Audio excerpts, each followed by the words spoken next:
ଜିନିଷ ଯଥା mobile monitor ନିଜ ନିଜ ଦାୟିତ୍ୱରେ ରଖିକରି ଶାନ୍ତି ଶୃଙ୍ଖଳା ସହିତ ଧାଡ଼ିରେ ଯାଇ ମାଆଙ୍କର ଦର୍ଶନ କରନ୍ତୁ।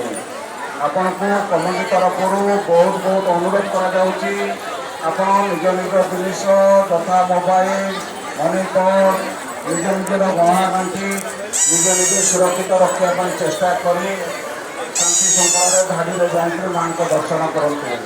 ଆମେ ଏ ବର୍ଷର ଭକ୍ତମାନଙ୍କୁ ଭେଟି ଦେଇଛୁ ବିଗ୍ ବ୍ୟାନ୍ ପ୍ୟାଲେସ୍ ୟୁକେ। ଏ ବର୍ଷ